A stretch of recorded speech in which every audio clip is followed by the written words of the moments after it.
Buenos días, hermanos.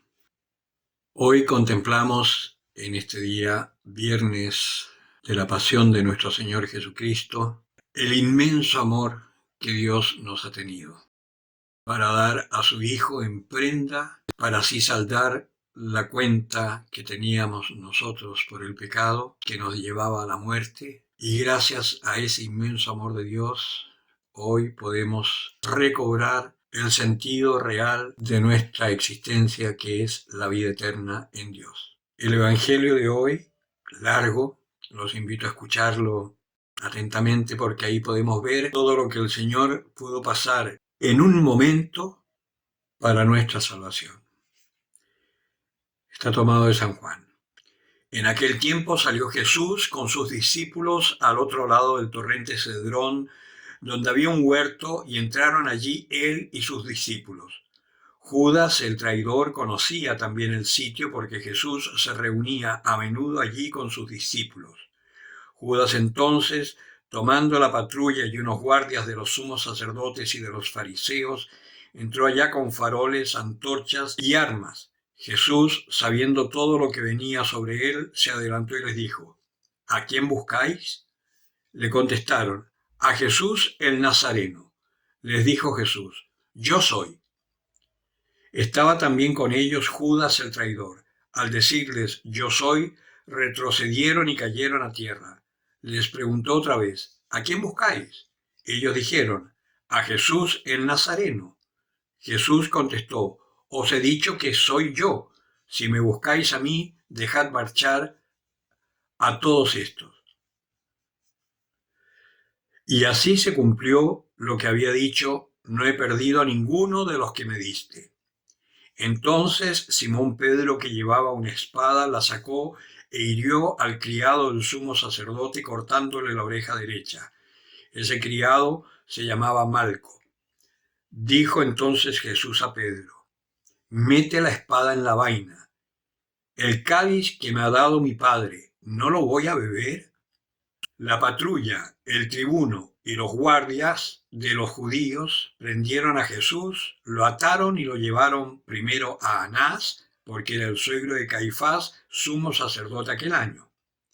Era Caifás el que había dado a los judíos este consejo: conviene que muera un solo hombre por el pueblo. Simón Pedro y otros discípulos seguían a Jesús. Este discípulo era conocido del sumo sacerdote y entró con Jesús en el palacio del sumo sacerdote, mientras Pedro se quedó fuera a la puerta. Salió el otro discípulo, el conocido del sumo sacerdote, habló a la portera e hizo entrar a Pedro. La criada que hacía de portera dijo entonces a Pedro: ¿no eres tú también de los discípulos de ese hombre? Él dijo: no lo soy. Los criados y los guardias habían encendido un brasero porque hacía frío y se calentaban. También Pedro estaba con ellos de pie calentándose. El sumo sacerdote interrogó a Jesús acerca de sus discípulos y de la doctrina. Jesús le contestó: yo he hablado abiertamente al mundo. Yo he enseñado continuamente en la sinagoga y en el templo, donde se reúnen todos los judíos, y no he dicho nada a escondidas. ¿Por qué me interrogas a mí? Interroga a los que me han oído. ¿De qué les he hablado? Ellos saben lo que he dicho yo. Apenas dijo esto, uno de los guardias que estaba allí le dio una bofetada a Jesús diciendo: ¿así contestas al sumo sacerdote? Jesús respondió: si he faltado al hablar, muestra en qué he faltado. Pero si he hablado como se debe, ¿por qué me pegas? Entonces Anás lo envió atado a Caifás, sumo sacerdote. Simón Pedro estaba de pie calentándose y le dijeron: ¿no eres tú también de sus discípulos? Él lo negó diciendo: no lo soy. Uno de los criados del sumo sacerdote, pariente de aquel a quien Pedro le cortó la oreja, le dijo: ¿no te he visto yo con él en el huerto? Pedro volvió a negar y enseguida cantó un gallo.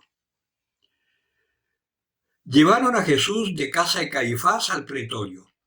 Era el amanecer y ellos no entraron en el pretorio para no incurrir en impureza y poder así comer la Pascua. Salió Pilato fuera a donde estaban ellos y dijo: ¿Qué acusación presentáis contra este hombre? Le contestaron: Si este no fuera un malhechor, no te lo hubiéramos entregado. Pilato les dijo: Lleváoslo vosotros y juzgadlo según vuestra ley. Los judíos le dijeron: No estamos autorizados para dar muerte a nadie. Y así se cumplió lo que había dicho Jesús, indicando de qué muerte iba a morir. Entró otra vez Pilato en el pretorio, llamó a Jesús y le dijo: ¿Eres tú el rey de los judíos?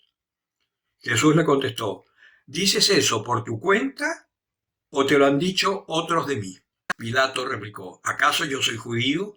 Tu gente y los sumos sacerdotes te han entregado a mí. ¿Qué has hecho?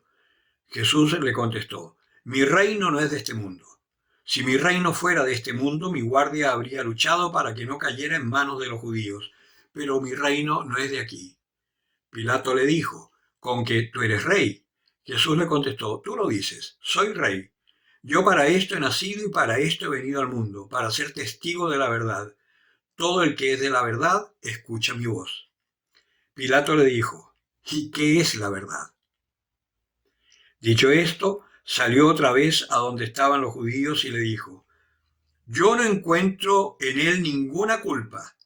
Es costumbre entre vosotros que por Pascua ponga a uno en libertad. ¿Queréis que os suelte al rey de los judíos? Volvieron a gritar: A ese no, a Barrabás. El tal Barrabás era un bandido. Entonces Pilato tomó a Jesús y lo mandó azotar. Y los soldados trenzaron una corona de espinas, se la pusieron en la cabeza y le echaron por encima un manto color púrpura. Y acercándose a él le decían: Salve, rey de los judíos. Y le daban bofetadas. Pilato salió otra vez fuera y les dijo: Mirad, os lo saco fuera, para que sepáis que no encuentro en él ninguna culpa. Y salió Jesús afuera, llevando la corona de espinas y el manto color púrpura. Pilato les dijo: Aquí lo tenéis. Cuando lo vieron, los sumos sacerdotes y los guardias gritaron: Crucifícalo, crucifícalo. Pilato les dijo: Lleváoslo vosotros y crucificadlo, porque yo no encuentro culpa en él. Los judíos le contestaron: Nosotros tenemos una ley y según esa ley tiene que morir porque se ha declarado hijo de Dios. Cuando Pilato oyó estas palabras, se asustó aún más y entrando otra vez en el pretorio dijo a Jesús: ¿De dónde eres tú? Pero Jesús no le dio respuesta y Pilato le dijo: ¿A mí no me hablas? ¿No sabes que tengo autoridad para soltarte y autoridad para crucificarte? Jesús le contestó: No tendrías ninguna autoridad sobre mí si no te lo hubieran dado de lo alto. Por eso el que me ha entregado a ti tiene un pecado mayor. Desde ese momento Pilato trataba de soltarlo, pero los judíos gritaban: Si sueltas a ese, no eres amigo del César. Todo el que se declara rey está contra el César.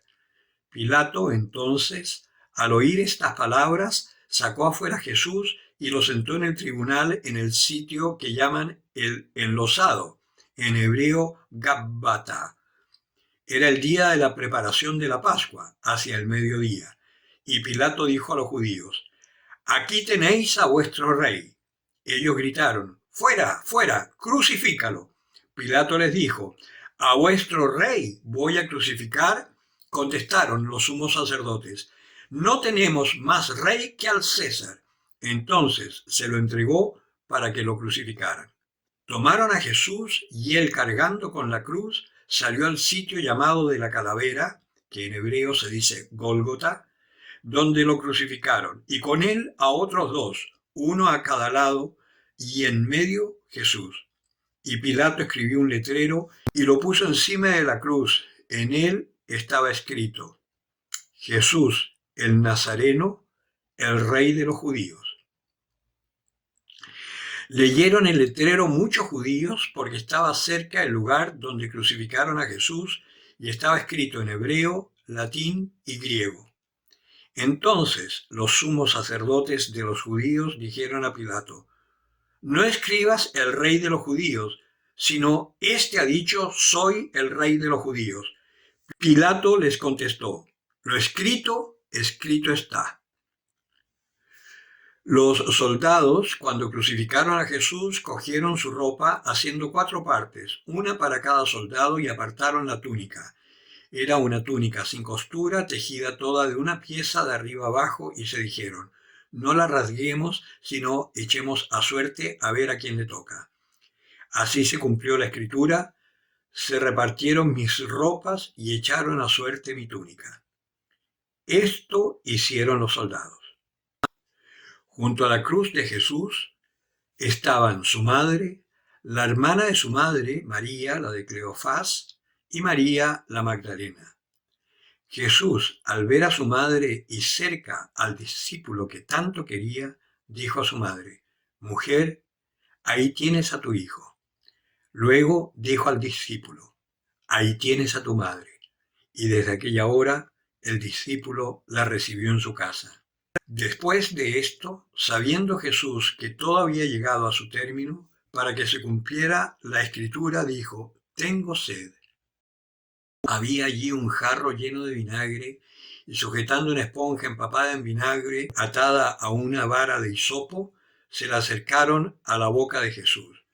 Cuando tomó el vinagre, dijo: todo está cumplido.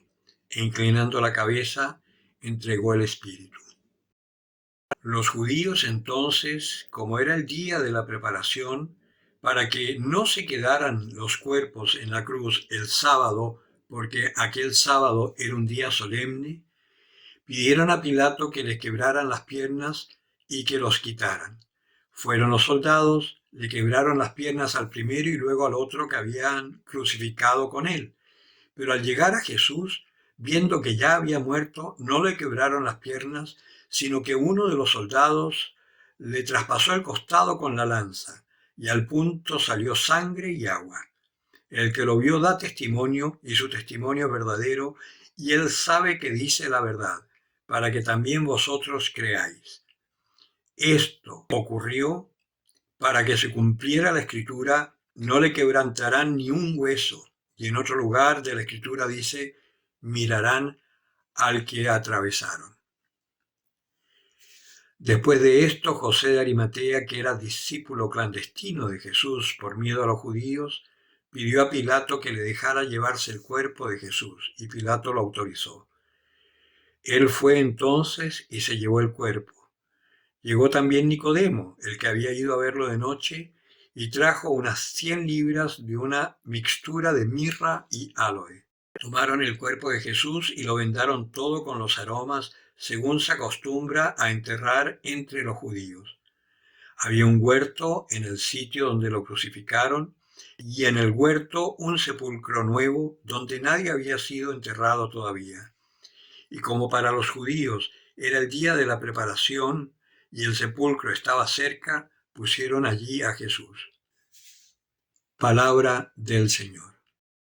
En la liturgia de hoy, recordando este pasaje, el Señor nos invita a meditar sobre toda esta situación que vivió Jesús por amor a nosotros, para que nosotros, que deberíamos estar en esa cruz, no tuviésemos que pasar por ella. Hay una serie de detalles maravillosos en esta escritura que en otro momento los voy a comentar.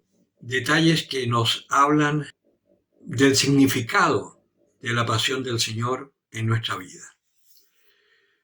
Pero hoy yo quisiera invitarlos solamente a meditar en este amor inmenso. Por la sangre del Señor, Dios hecho hombre, que tomó nuestra condición, que murió realmente como un malhechor, siendo que no había cometido pecado, con este sacrificio maravilloso nosotros podemos recibir el perdón de nuestros pecados y podemos además alcanzar la vida eterna, recuperar esa naturaleza divina y pura que teníamos al comienzo y que por el pecado original perdimos. Una naturaleza que nos permite relacionarnos con Dios, nuestro Padre, cara a cara, como narra en el Génesis la Escritura, que Dios se paseaba por el paraíso en la brisa de la tarde. Gracias a este sacrificio de Jesucristo, por la gracia del Espíritu Santo que hemos recibido de esa agua que emanó del costado de Cristo, que simboliza nuestro bautismo, podemos volver a tener esta relación personal de padre a hijo. Qué amor tan grande ha tenido Dios para llamarnos hijos, y lo somos. Y nosotros podemos decirle Abba, que significa papito. No solamente padre, papito, padre amoroso, padre querido, Abba. Que esta Semana Santa particular que tendremos que vivir en la intimidad de nuestro hogar nos sirva para entrar nuevamente en contacto perfecto con nuestro Padre Celestial, para así poder tener la fuerza y la gracia del mismísimo Dios, con intervención además de nuestra Madre Santísima, que Jesús nos legó desde la cruz en Juan, su discípulo amado que representa a cada uno de nosotros. Y así con el Padre y la Madre Celestial, poder nosotros empezar a ser verdaderamente hijos de Dios en esta generación que necesita con ansia nuestra manifestación para poder encontrar vida en medio de este caos, en medio de esta pandemia, en medio de esta crisis mundial de violencia, en donde las fuerzas del mal están ganando terreno porque Dios lo permite, precisamente para mostrar una vez más en esta generación su poder y que su iglesia, que somos nosotros, nunca desaparecerá, porque Él está con nosotros y nos hace luz para las naciones. Una luz maravillosa, nueva, que dará un nuevo sentido a la vida del hombre aquí en la tierra. Por eso, entremos este viernes en una oración profunda, miremos nuestra cruz, abracémosla, aceptémosla, porque esa cruz es el lecho de amor donde nos ha desposado el Señor. Hay un himno muy antiguo del siglo II, de una homilía de San Melitón de Sardes, creo que es, que dice: la cruz gloriosa del Señor resucitado es el árbol de la salvación. De él yo me nutro, en él me deleito, en sus raíces crezco y en sus ramas yo me extiendo. Árbol de vida eterna, misterio del universo, lecho de amor donde nos ha desposado el Señor. Su cima toca el cielo y en los brazos abiertos del Señor veo su amor. Que podamos experimentarlo así y vivirlo así, para así este sábado, cuando el mundo esté completamente en silencio porque el Señor yace en el sepulcro, podamos cantar con alegría: resucitó el próximo domingo. El que tenga oídos para oír, que oiga.